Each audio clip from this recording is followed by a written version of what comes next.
Everyone in the city knew the name Victor Langford, not because he smiled at charity galas or shook hands with politicians, but because his wealth loomed over the skyline like a silent ruler. Glass towers, private hospitals, elite schools, all carried his shadow. Yet inside the Langford mansion there was a silence heavier than money could ever fix, a silence that lived in the wheelchair of his 12-year-old son, Adrian Langford, the boy who had not taken a single step since the accident 3 years ago, the boy doctors labeled medically stable but permanently disabled, the boy Victor loved fiercely but did not know how to reach anymore.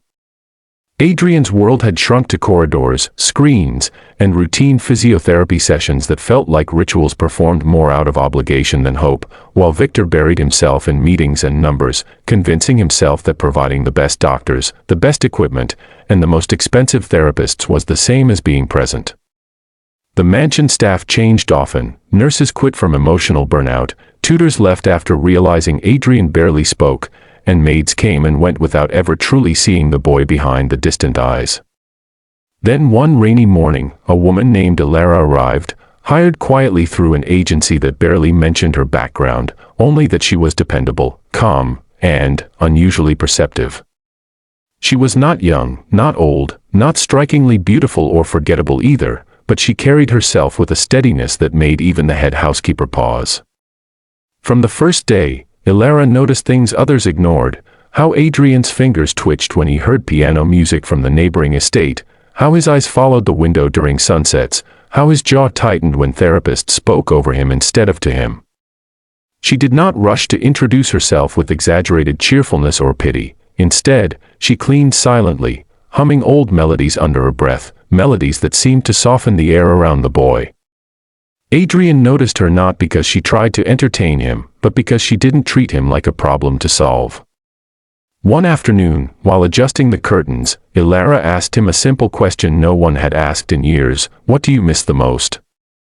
Adrian scoffed at first, ready to retreat into silence, but something in her tone, curious, not clinical, made him answer, running, but mostly falling and getting back up.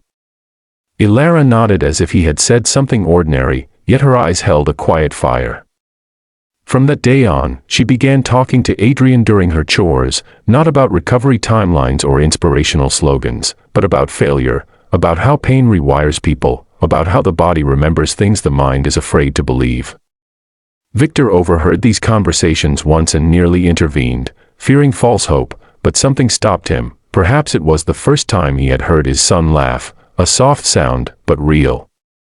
Weeks passed, and Ilara introduced small, almost invisible changes. She rearranged Adrian's room so sunlight hit him earlier, encouraged him to grip objects while distracted, played rhythm games that unknowingly strengthened his coordination. She never once said, "You will walk again." Instead, she said, "Your body is still listening to you." Adrian began to look forward to mornings, not for therapy, but for Ilara's presence, for the sense that someone believed in effort without promising miracles. Victor, watching from a distance, grew conflicted. Part of him wanted to believe, another part feared the devastation of hope collapsing again. Then came the night everything shifted, when a power outage plunged the mansion into darkness during a storm, and Adrian panicked, reliving the night of his accident.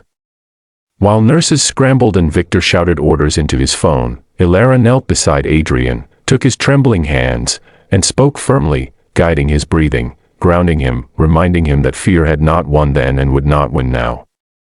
In that moment, something unlocked, not in Adrian's legs, but in his mind.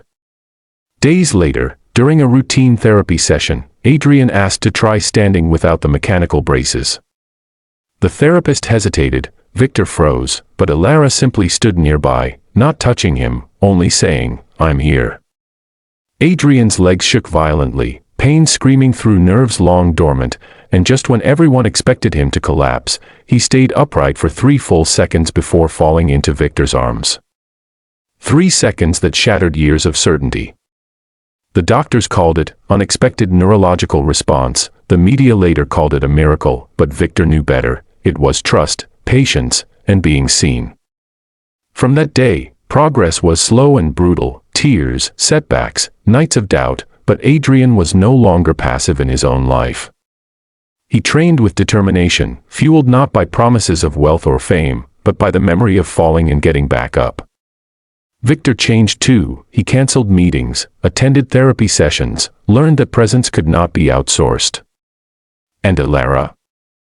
She remained in the background, never claiming credit, never seeking attention, quietly transforming a broken household by reminding them of something money had buried. Hope grows where compassion lives.